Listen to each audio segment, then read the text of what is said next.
اللہ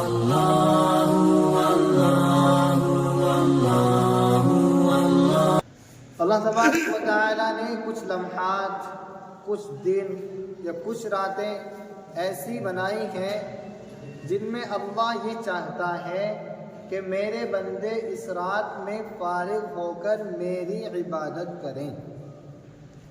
انہی راتوں میں سے ایک رات 15 شعبان کی رات ہے۔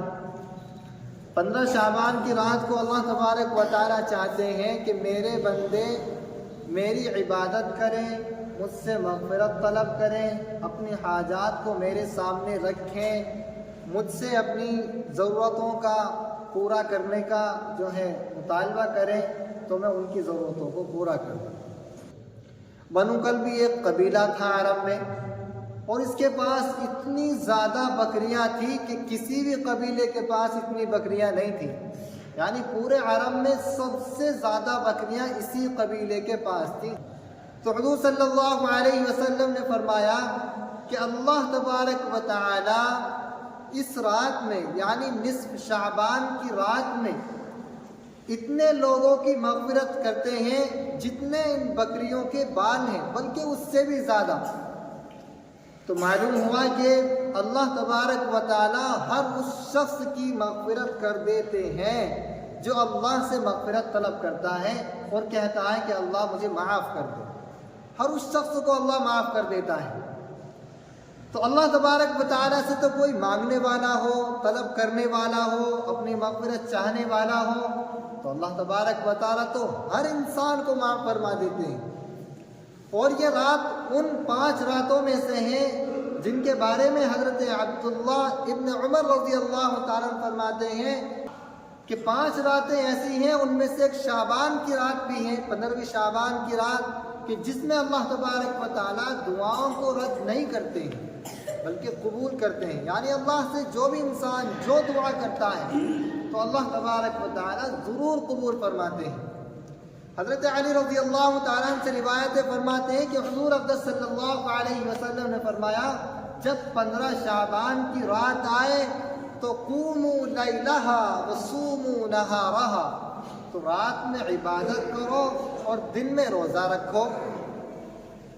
اور فرمایا کہ اللہ تبارک و تعالی مغرب کے وقت سے غروب شمس سے اور صبح طلوع ہونے تک آسمان دنیا پر رہتے ہیں، اور اللہ تبارک و تعالی بندوں کو ندا لگاتے ہیں، بلاتے ہیں، الا من مستغفر، ہے کوئی مجھ سے مغفرت طلب کرنے والا، فاغفر لہ، میں اس کی مغفرت کر دوں، اس کو معاف کر دوں، ہے کوئی رزق طلب کرنے والا، رزق مانگنے والا، میں اس کو رزق عطا کروں، ہے کوئی اپنی مصیبتوں سے چھٹکارا چاہنے والا تو میں اس کو اس کی مشکلات سے چھٹکارا دے دوں۔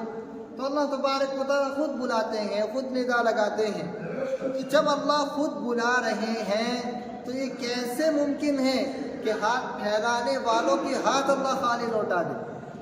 یہ تو دنیاوی دستور بھی ہے کہ اگر انسان کسی بادشاہ کے پاس جائے اور اس سے کسی چیز کو طلب کرے تو بادشاہ یقینی طور سے عطا کرتا ہے۔ کبھی ایسا ہو جاتا ہے کہ بادشاہ کو اس کا آنا کسی وجہ سے ناپسند ہو اور وہ نہ دے، تو ایسا بہت کم ہوتا ہے۔ لیکن جب بادشاہ خود بلائے اور خود طلب کرے لوگوں کو اور خود ان سے کہے مجھ سے مانگ لو، میں جو بھی مانگو گے دے دوں گا، تو یہ کیا گمان یہ کیا جا سکتا ہے کہ وہ بادشاہ اپنے دربار سے ان لوگوں کو خالی ہاتھ لوٹائے گا؟ ہرگز نہیں۔ جب بادشاہ خود بلا رہا ہے کہ مجھ سے لینے کے لیے آ جاؤ تو پھر بادشاہ جو ہے خالی ہاتھ ان لوگوں کو نہیں لوٹا سکتا۔ تو اللہ تبارک و تعالیٰ تو خالق ہے، مالک ہے، بادشاہوں کے بادشاہ ہے، اللہ کے خزانے میں کوئی کمی نہیں ہے۔ اللہ تبارک و تعالیٰ کا جتنا بھی اللہ خرچ کر دے، بندوں کو عطا کر دے، اللہ کے خزانے میں کوئی کمی نہیں آتی ہے، ذرہ برابر بھی کمی واقع نہیں ہوتی ہے۔ تو اللہ تبارک و تعالیٰ سے امید نہیں کی جا سکتی ہے کہ وہ خود بلائے اور پھر اپنے بندوں کو خالی ہاتھ واپس کر دے، ایسا نہیں ہو سکتا ہے۔ تو اللہ تبارک و تعالیٰ خود بلا رہا ہے تو یہ ہمارے لیے اس سے زیادہ بہتر موقع کیا ہو سکتا ہے کہ اللہ بلا رہا ہے تو اللہ کی پکار پر لبیک کہہ کے اللہ سے کہیں کہ اللہ تو نے تو ہمیں بلایا ہے، اور یہ ندا لگائی ہے کہ ہے کوئی مغفرت چاہنے والا میں اس کی مغفرت کر دوں۔ انسان کے اللہ مجھ سے زیادہ گنہگار کون ہو سکتا ہے، مجھ سے زیادہ مغفرت کا طلبگار کون ہو سکتا ہے، مجھ سے زیادہ تیری رحمتوں کا محتاج اور کون ہو سکتا ہے۔ سب سے زیادہ محتاج تو اللہ میں ہی ہوں، میں کمزور ہوں، ناتواں ہوں، میں ضعیف ہوں۔ اے اللہ تیرے سامنے میں تو بہت ہی زیادہ ذلیل ہوں، تیری رحمت کی تو ہر چل مجھے ضرورت ہے۔ اللہ تو نے بلایا ہے، میں آ گیا ہوں، اب میری مغفرت کر دیجئے۔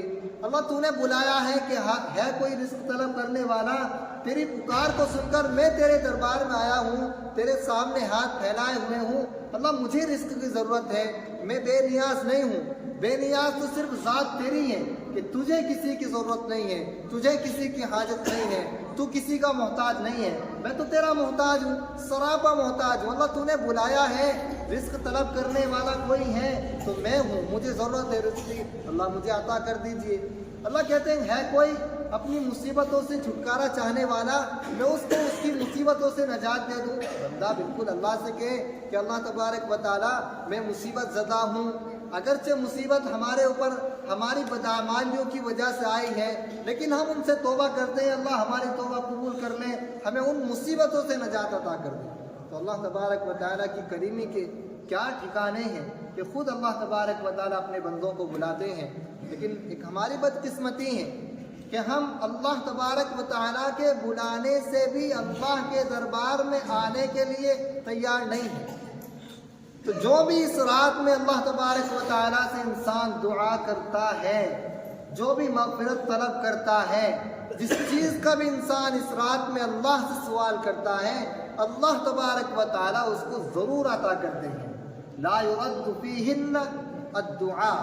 اللہ تبارک و تعالیٰ ان راتوں میں، یعنی 5 راتیں ایسی ہیں، ان میں سے ایک رات یہ بھی ہے 15 شعبان کی، جن میں اللہ تبارک و تعالیٰ کسی کی دعا کو رد نہیں کرتے ہیں۔ ہاں کچھ لوگ ایسے ہیں، اتنے زیادہ بدبخت ہیں کہ اللہ تبارک و تعالیٰ ان کی توبہ قبول نہیں کرتے ہیں۔